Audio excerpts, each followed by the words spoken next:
Welcome to another episode of Behind the Dreamers. I'm Jennifer Loading, and we are talking to the achievers, the creators, the magic makers, and the dreamers. These are our friends. These are your friends, and they are living the extraordinary. I'm so excited about my guest today because I love what she is doing. She's a dedicated advocate for domestic violence survivors and their beloved pets. She's like totally speaking my language. With a background in public health and a passion for animal welfare, she has navigated the complexities of helping survivors find safe housing for their pets. Through her foundation, she provides temporary care, foster networks, and support systems for both humans and animals. So we're going to be talking to her in just a few minutes. But before we do that, I do need to make a few announcements. So first of all, today's episode is brought to you by Walt Mills Photography. If you are a creator needing post-production, consultation, or promotion, Walt is your guy. Whether short films, YouTube videos, photography work, or a new headshot, he can help you find a solution to match your needs. To learn more about Walt and his work, you're going to want to go to photosbywalt.com. And if you are one of our amazing listeners and you are ready to kickstart your leadership journey, then I have a treat for you. Got something special. Free tools to accelerate your path to becoming a more effective leader. Did you know they did a study and they discovered that a whopping 63% of consumers prefer doing business with companies that share their personal values and beliefs? It's a game changer. Understanding your core values isn't just crucial for your business growth, it's also the cornerstone of effective leadership. Whether you're a seasoned entrepreneur or an aspiring creator, identifying your core values is a fundamental step in building the framework of a successful leader. One of my favorite mentors, John Maxwell, wisely stated, everything rises and falls on leadership. So if you're eager to access these valuable resources and embark on your journey to becoming a better leader, then I've got you covered. You're going to want to head over to linktree/Jennifer Loading. That is linktr.ee/Jennifer with 2 N's. And then Loading is LOEH, D as in dog, ING. There you can unlock your free leadership resources and take that first step to your leadership aspirations. So with all that, I'm so excited to get my guest on here. We have lots of words we got to get out before we do all that. So Orazie Cook is the founder of Praline's Backyard Foundation. Through her dynamic leadership, Praline's Backyard Foundation has become a beacon of hope for countless families and their beloved pets. As a renowned speaker and educator, Orazie takes her mission beyond the foundation's walls, engaging with the community and inspiring thousands to join the cause. Her dedication to fostering networks has enabled countless survivors to find peace, knowing their pets are cared for and loved. So, Orazie, welcome to the show. I'm so excited to have you here today. Thank you, Jennifer. I appreciate the opportunity. This could be so much fun. Yes. It's going to be good. So, it's funny, I think it's so great. I want to say this. It's so awesome that you contacted me because, I grew up, and I know that you're doing kind of this really neat thing, and I love what you're doing, but it's so interesting that you contacted me because I grew up in a menagerie of pets. Like, my family was like the finder of pets. And what is so funny is because now in my house with my kids are all grown now. My youngest is now 19.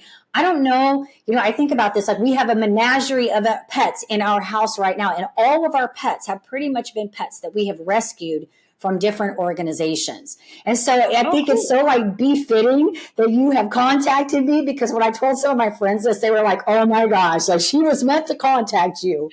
So I'm excited to have you here today. Oh, thank you. Thank you. I'm glad to be here. So this is fun. So tell us a little bit about the foundation. I want to start there, what you got going on over there and what you're doing. Okay, great. Praline's Backyard Foundation, we house pets of domestic violence survivors via pet boarding facilities we have partnerships with, and just pet boarding facilities just nationally, and aiming to take away one of the barriers that survivor experiences when they're leaving an abuser, lack of housing for their pet. And so what we do, like if a survivor contacted me today and they were trying to leave a situation where they were being abused physically or emotionally or financially, we would provide housing. We'll say, oh, you're in immediate danger. We need to move you right now. Can we get do you know a pet boarding facility that you want to house your pet at? If so, then let's contact them and we'll pay for the boarding for 7 days. During those 7 days, we will put out a call among our foster network to get someone to foster that pet for the longer term. We have fosters who have volunteered to foster with us or with other organizations, and we just tap into all our foster networks to identify a foster for the survivor's pet. Once we identify a foster, we connect that foster with that survivor's pet at the pet boarding facility, and then that foster will house that pet for up to 6 months. During that time that the foster is housing the pet, the survivor is updated on that pet. They will communicate via me or the foundation in terms of how the pets are doing, and just to give the survivor the assurance that the pet has been taken care of while they're having a moment of reflection and just taking care of themselves and their pet is safe. Yeah, and I could totally see how that would be kind of, I mean, a needed theme, because finding shelter for your pet when you're going through like that, it could be a barrier, right? Like it could be a real, like, you've got a pet, what do you do with it? So. Oh, yeah, definitely. And we recognize that less than 20% of domestic violence shelters in the U.S. are pet friendly. They're aiming to be 25% by 2025. However, we have a ways to go even with that lack of access among the 75%. So it's just really leveraging our community partners to see how can we best support survivors of domestic violence. Because what I tell people all the time, the survivors are courageous, have gone through whatever their experience is. But what happens is when they leave that situation, what resources are there for them when they do? What safety net is available to them? And that one of the safety nets is Praline's Backyard Foundation, because our goal is to not let any survivor stay in an abusive relationship due to lack of housing for their pet. They may stay in a relationship for a number of reasons, Right. But do not let it be because you're concerned about housing for your pet. We will provide you that support, so that's not the reason you're concerned. So you can really take time for yourself, for your own healing, and know that your pet is safe. Because we recognize too that 52% of survivors leave their pet behind with their abuser, and what ends up happening is that abuser will try to use that pet as a means to bring them back, or to threaten them that harm is going to come to their pet. And so it automatically makes the survivor feel a moment of guilt. It draws them back into that cycle. And so we want to make sure that we cut that cycle off so they don't even have that as an option anymore. Yeah. Wow. And you were giving me chills when I was listening to you talk about that. Cause yeah, I mean, I follow a lot of shelters that are not even that. Like, I'm just talking about like animal shelters. And I see these stories where, most of these animals, they find them, right? Like they get them, they're coming in off the street. But then you hear these stories where people have given their pet to one of these shelters, like they just moved or something. And then you wonder, is it a situation like that? Like I can't imagine, because like I said, I grew up with pets, and I feel like I'm in my 50s now. I feel like I've had pets my whole life. I don't know that we've ever not had a pet. Like I was thinking about this now, like we have so many now, and I'm like, do I get to a place where I'm like going to be done? And then I'm thinking, no, I probably will always have a pet in my house, right? But I see these stories, when I'm watching these shelters, and I feel so bad for all these animals all the time. And so I love what you're doing, because I think that it's such a great way to make the situation for these guys when they're in this is one less thing that they have to worry about. And then the pet doesn't suffer either, right? Because they're the ones that end up suffering. Yeah, and that's part of the reason why I even established Praline's Backyard Foundation. You mentioned how a lot of the overcrowding of our humane societies now is because people are relinquishing ownership of their pet for a number of different reasons. So when I was volunteering at the Humane Society, that's what I would hear. I would have survivors come in and relinquish ownership of their pet because they were moving into a housing situation that did not accommodate for pets. And they didn't want to give their pet up, but because they were going through this transitional phase, they didn't have housing for their pet. And so that's a responsible thing to do as a pet owner, right? And so you can't provide for them, so let me do this to relinquish ownership. That's responsible. However, if that's not what you sincerely want to do, and we can provide you a safety net for housing for your pet, that would be a better option for you. Then we want to be able to give that option to you. Yeah, that makes sense. Absolutely. And I was going to ask you what led to this, like what brought you to this place, right? To this, to doing this, because how long has this, your foundation been enforced and active? In 3 years, it's been since COVID. I started it in the midst of COVID because let me go back to something else. Because I volunteered at the domestic violence shelter here in Atlanta for years, and I would see that happen. I would see survivors go back to an abuser, and I would just learn that it was because of their pet. And I was just like, I didn't have the tools or the resources, or really the knowledge of how to address that issue. But then I went on to work at I volunteered at the Humane Society up until COVID. And then it was like, I'm seeing the same issues, people relinquish ownership. But then Mr. COVID, when I had a moment of reflection and really thinking about what I wanted to do with my life and just like, how can I meet this need? And because I would hear cases of increased domestic violence in the midst of COVID, it's like, I know this is happening. So how can I meet this need? I'm not older now, but I'm more I'm older. We get older every day. So I'm older. I have more experience, and and I had the resources and the means to do something. And I had the support, and I had an idea of how to make this work. And so that's what I ended up doing. And it's because of that, seeing that increase, I'm like, let me do something. And this is how my response COVID, is establishing a nonprofit because I thought this is a need that I recognize is there. And initially, I wanted to build a building here to house pets because this is where I live in Atlanta, and I wanted to build something here. But then I thought, because of my experience in public health, I recognize that we tend to bring people in from other places to establish programs when there are people already here that can do it themselves, right? Right. So me building a building, definitely admirable, and I commend anybody for doing that, is great. But how can I work in partnership with other people, other pet boarding facilities, other pet fosters to make it bigger than Georgia? Because we recognize domestic violence and the issue with pets is broader than Georgia. It happens in every state, every town, every community in this country, no matter what the social or economic demographic is. It happens in every neighborhood. And so recognizing that, I was like, how can I work in partnership?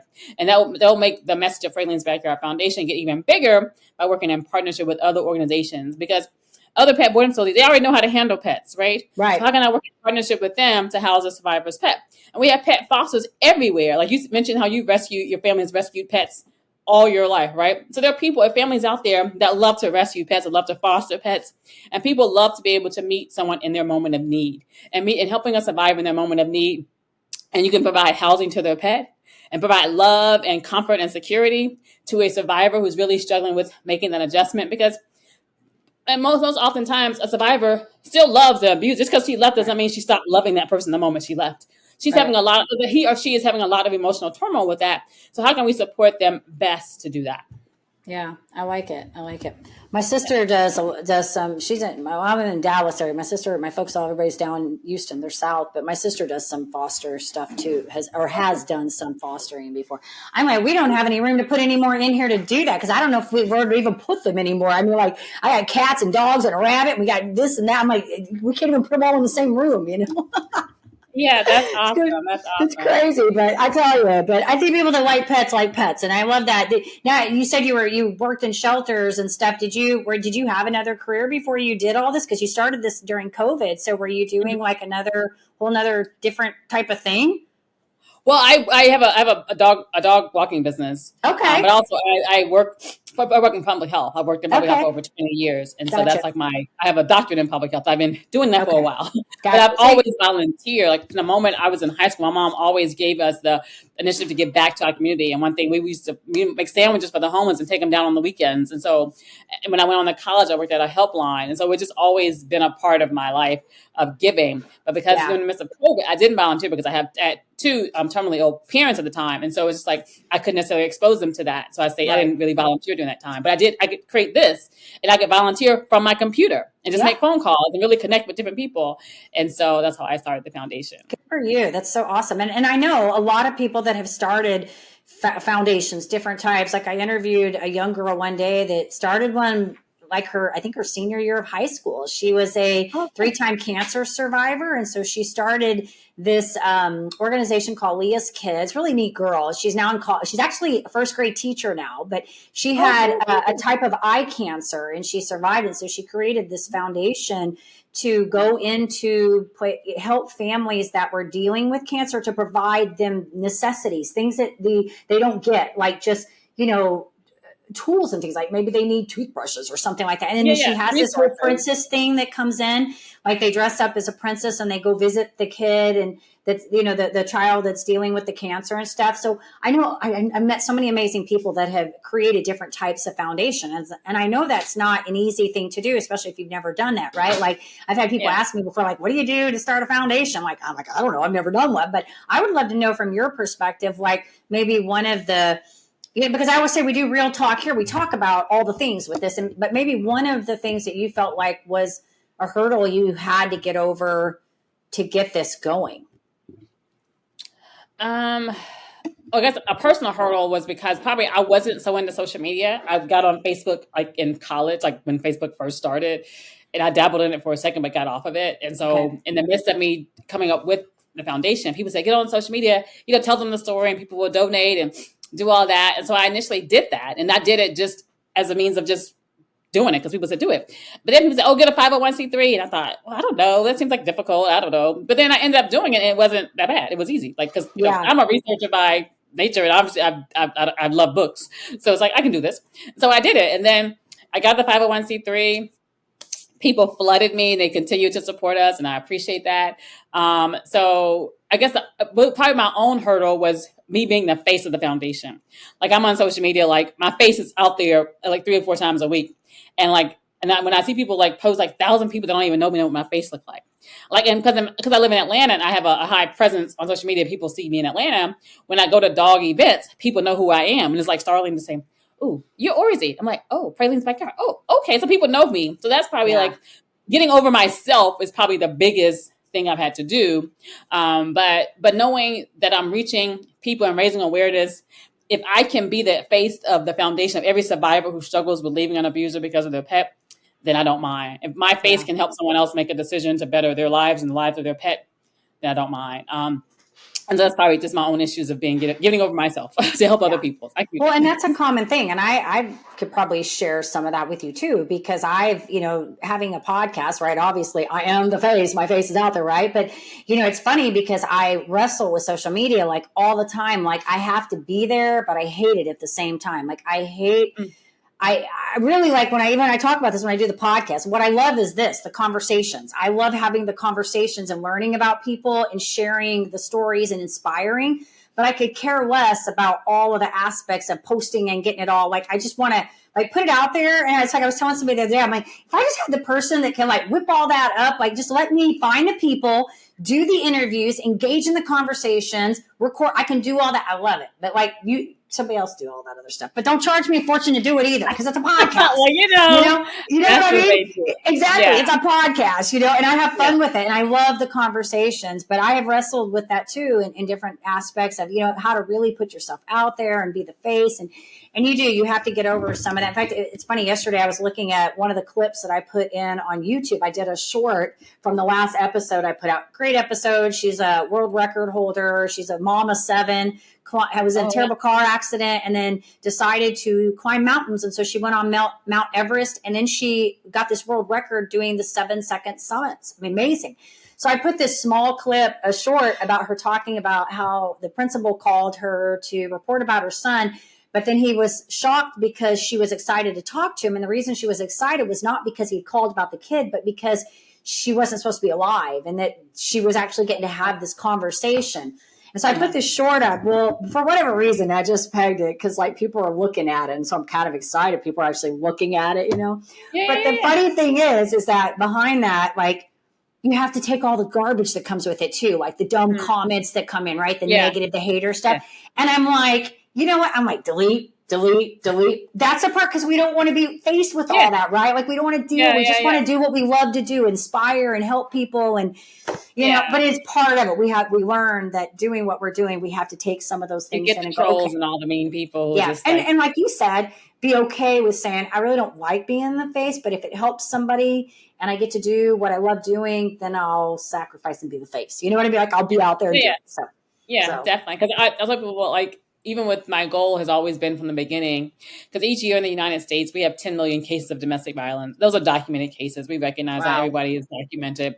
Yeah. However, my goal at the beginning of this was to educate 10 million people and to create a community of 10 million advocates for every survivor, right? And so my naive goal, in the sense of like, let me get 10 million followers. I don't like followers because I'm not Jesus or God, anything of biblical sense. However, but I want to just create a community of 10 million people. And so it's like, I think when I see stuff that goes viral, stupid stuff, I'm sure you've seen it. I'm like, what? This is stupid. This is craziness. If stupidness can get viral, why can't like raising awareness about an important issue get viral as well? What's wrong with our society if stupidness can get viral? And I cannot tell you about the issues or the barriers that survivors of domestic violence experience can't go viral. Let's go viral with education. Let's go viral with something positive or something that's helping somebody else. Because I always tell people, I woke up this morning with a purpose. It wasn't just for me to be beautiful, which I am, but just like, or to be whatever. My purpose is to help somebody else on this earth, because if that's my purpose. If I have not done that, but I know that I'm meant to do something. We woke up every day, we're meant to help somebody's life in a positive way. And so every day I want to be able to do that for someone. And so you can do that. Everyone listening to this podcast right now can do that for someone as well. By liking, following, sharing, talking to your local pet boarding facility, fostering a survivor's pet, doing whatever is in your realm of comfortability within your community to help somebody else.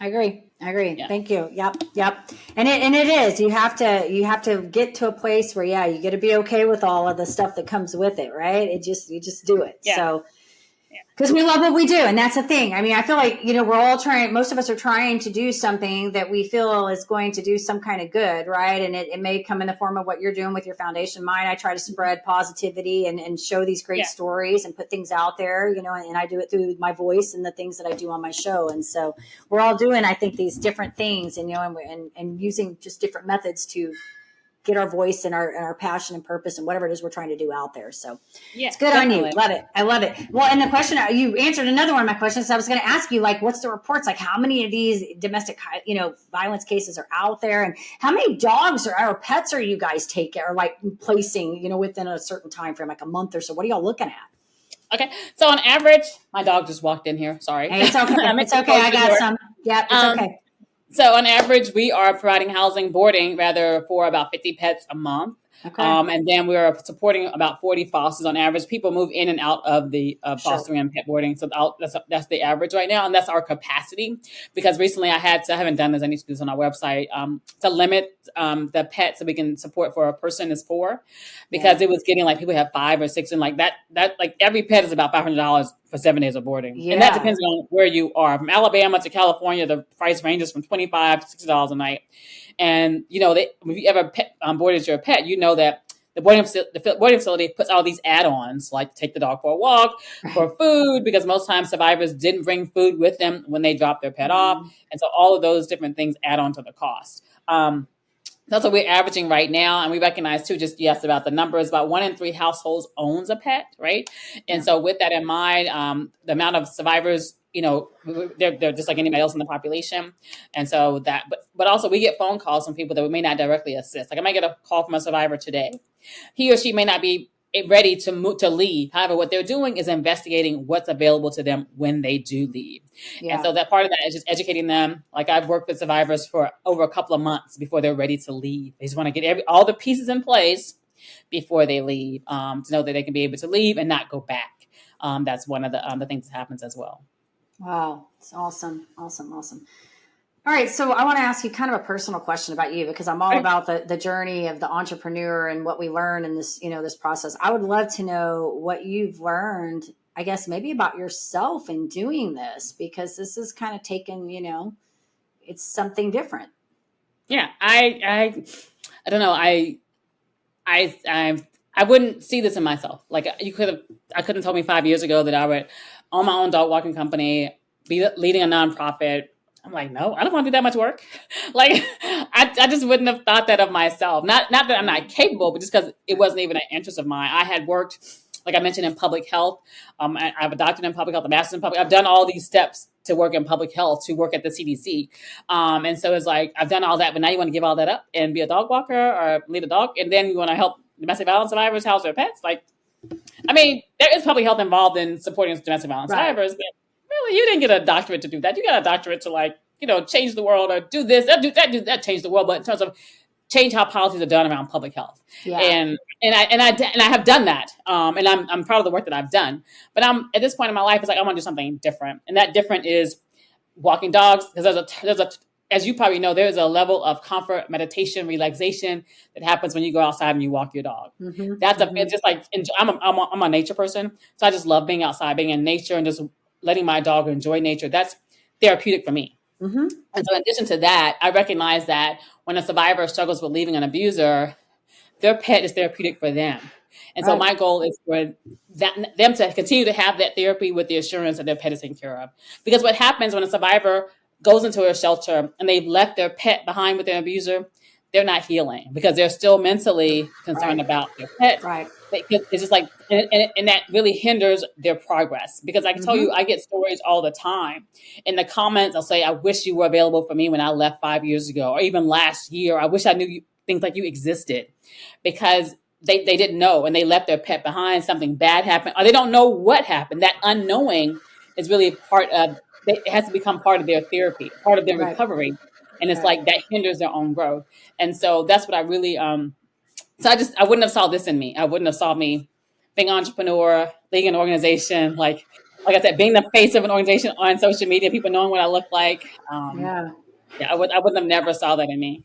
I think what's neat about that though, and that's one of my favorite questions to ask because it's kind of a personal question, right? Like it's not about the company where it comes more about you, the human being, right? And I think what's neat is when you listen to like what you just said, even though these things are different than what you did, in a sense they are, in a sense they're not, because you're still helping humanity in some way. Like there's a part of you that's still finding this way to make a difference. And I think that's what's so neat about when you look at like people's journeys. It's so fun because the things, if you were to go from the beginning, right? Like when you started in public health and you were to look at where you are now, there'd probably be some gaps in it. And you'd be like, okay, how did I go from here to here? But there's always, if you look through the progression, there are pieces, right? Like there are pieces that lead you to this. And I always tell people, it's like funny, you go back, and you talk about your dog walking. That was kind of this head, the segue to this next piece that you were doing. And so I think it's funny how, and I don't know, did you grow up with pets? Like, did you have pets when you were young? Okay. So I was thinking when you said that. Only time I didn't have a pet was when I was in college. I guess that's because I was in the dorm. Yeah. So you've been exposed to that. So it wouldn't be totally far out there for you to be in this, right? And that's why I look at this too, because it's funny because I do entrepreneurial coaching and then I'm a podcaster, but then I also do pet sitting on the side for some, and I have like repeat clients that come to me. They pay me well. Most of them I just drop in. I have a couple that I stay over sometimes overnight, but they're like my repeat clients. I get 5 stars every time I watch their pets. They love it. And it's, and so that if I had never had pets in my life, that would probably be a weird thing, right? But I've been caretaking for pets since I was a child, and I joke that we're like a menagerie, and my kids do the same thing. They've got pets, and so I think it's neat to find out, these journeys. And that's what I love about that question. It's just like, what have you learned in this? Because when people really start reflecting, they look and they go back and they'll go, now it really makes sense why I am kind of doing this now. Because if I look back at everything I've done in my life, all the little, the journey's there. It's all along the way. Yeah, definitely. So, I think it's fun. So this is another fun question I want to ask. And I love this one too. It's any maybe inspiring words or maybe advice that you would give to somebody, maybe that somebody new starting something, whether it be their own 501c3, or maybe they're just going to embark on a new adventure and they have no idea what to do, like as this new budding creator, entrepreneur, achiever, whatever.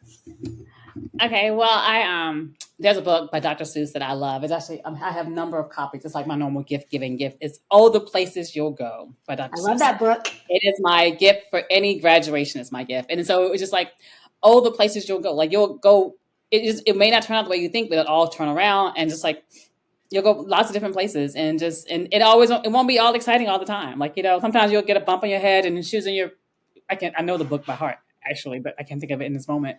But it's a great book. And so just read that book, get that book. And whenever you're having a moment, up or down, when you're high, when you're low, whatever, read this book. And it will just give you such inspiration and just remind you of reality and what your purpose is. And so, yeah. I had a teacher my senior year that introduced that book to us. And I think I've actually given that book to one of my kids. I think I might've gave that to my middle when she went to college. So I love that book as well. So, and it's funny because I think I've done posts even wrapped around that book for certain things. I love Dr. Seuss stuff anyways, cool. But that book is, yes, I love that book. So thank you for sharing.